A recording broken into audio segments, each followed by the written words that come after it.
What's up, y'all? It's Mr. Canada. In this video, we're going to be covering one of the most important topics in algebra, the domain and the range of a function. Now, I'm going to be very specific, and we're only going to be talking about functions that are discrete. So, if you're looking for a function that is continuous, that is going to be a separate video. But let's go ahead and get started. So what is a domain and a range, and why is it such a huge big deal? In previous discussions, we've talked about inputs and outputs, and we used function notation to take an input to find the output through some evaluation. You know, we calculated a couple of things, we multiplied, we added, we basically got to find a result. What's really nice about domain and range is it basically helps us organize all of those values into one nice single group. So let's go ahead and talk about some definitions. Basically, the domain is all of the possible outputs that's given to us from the function. In other words, it's the group of all of the x values from our graph, equation, or table. Basically, think of it this way. All of the x values and all the inputs that we were working with can just be put in one separate box, and we can label that box a domain. Likewise, the range is the set of all of the outputs that we work with in our function. And if you want to think of it a different way, it's basically the group of all the y values that are given to us from our graph, equation, or table. Same kind of thing. Think of it as you're just taking all of the y's, you're taking all of the outputs that you got from your function or from your equation, and you're putting them all in one box and just labeling that box range. Now, a function can be two different types. It can be either a discrete function or it can be a continuous function. Basically, a discrete function is if all of the values or all of the numbers that we're working with are separate and distinct. Now, what do we mean by that?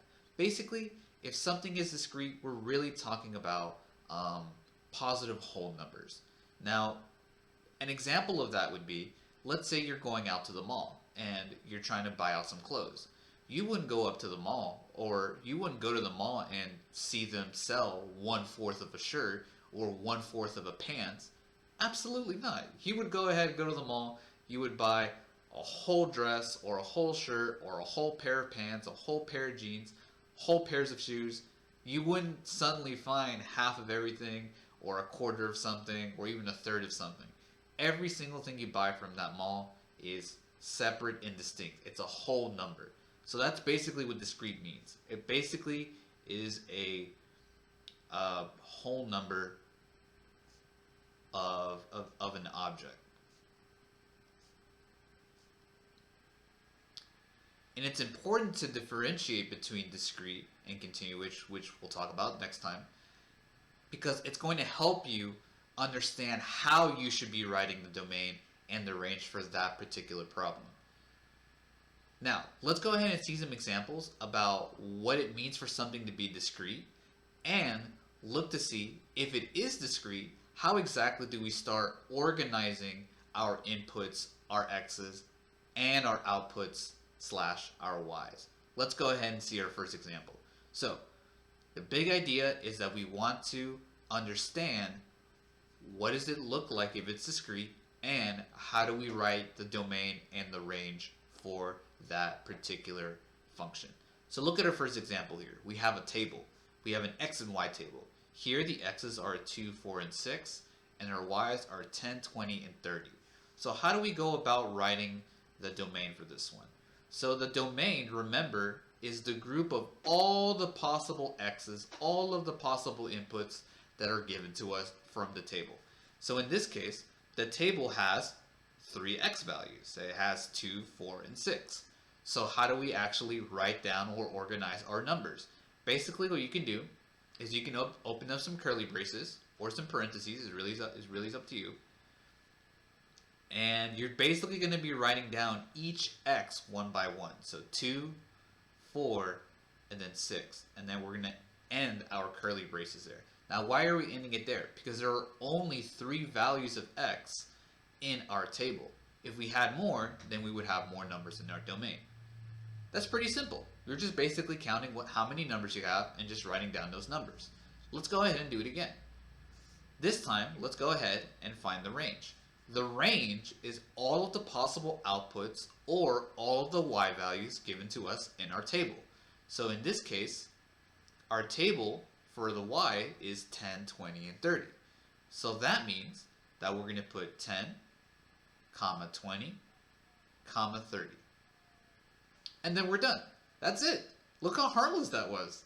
To find the domain, you just look for all of your x's, you write them down. To find your range, look for all of your y's, and again, you just write them down. That's how you write the domain and the range. It's not so bad. Let's look at this next example. We have a set of coordinate points. Now, a super important thing that you have to remember is that coordinate points are x and y points. So if you want, you could label this as xy, xy, xy, and xy to help you visualize or organize yourself about what things are my x's and what things are my y's. So, how do we find a domain for this one? Well, since we so helpfully organized our x's and y's here, we're just going to go ahead and just write down all of our x's for our domain. So, domain is going to be 1, 2, 3, and 4. So here it's going to be 1, 2, 3, and 4. Pretty simple. Now, range, remember, is all of your y values. So you're going to look at your points and again pay attention to only the y values for range. Here it's going to be A, B, C, and D. So that means your range is A, B, C, and D. That's it. Look how easy that is. Domain is all of your x's, range is all of your y's. Let's look at one more example. Now, this is an example of what we call a discrete graph. Now, earlier I said that discrete values are distinct and separate. Notice how these points are all distinct and they are separated. You don't see a line connecting all of them. Now, you might be tempted to connect all of those points, but if they are already not connected, I really strongly suggest that you don't try to connect them. Now, it might create an image if you connect them, but there's no guarantee. You know, like those little connect the dot pictures that we used to do when we were younger. But if you don't know what that is, don't worry about it. So, just don't draw lines between your points. All we have to think about is this. Domain is all of your x's, range is all of your y's. So all we're really going to do here is find the x of every point here, write that down for the domain, and then we're going to find the y of every point here, and then write that down for the range. So let's do this one step at a time. Let's go ahead and find the domain first. So your domain is every single x coordinate for these points. Now, if you're having trouble finding the x coordinate, think about where the x-axis is located. The x-axis is this flat horizontal line. So let's say that you wanted to find the x value for this point. We'll just go up to the x-axis. That means it's whatever this number is over here.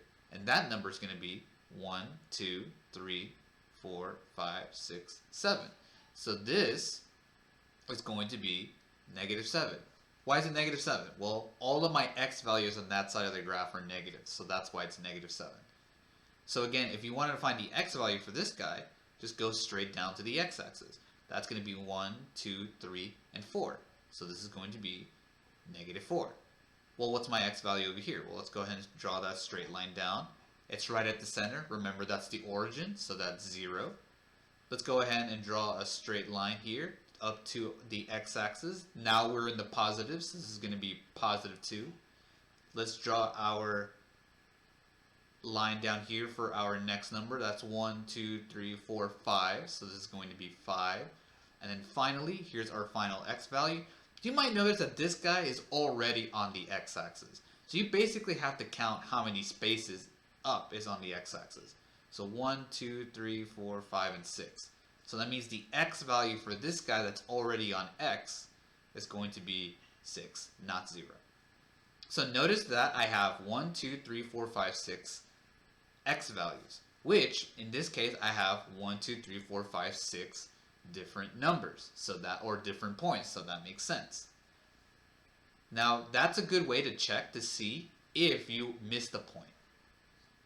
Let's go ahead and find the range. Remember that range is all of the possible y values. So again, what we're going to do is that we're going to focus on the y-axis, this kind of vertical line here, part of your graph, and we're going to go ahead and draw a line going towards the y because we're talking about range right now. Now, all of my y values here are negative, so this is going to be -2. Let's go to the next one. This point up here, if I go to the y-axis, that's 1, 2, 3, 4, 5, and 6, so that's going to be +6. Notice that this point is already on the y-axis, so the only thing we have to think about is how high up is it on the y-axis. So 1, 2, 3, 4. So this is going to be +4.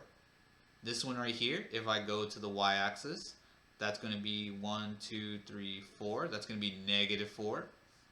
If I do the y for this guy, notice that it shares the same y value as the other point.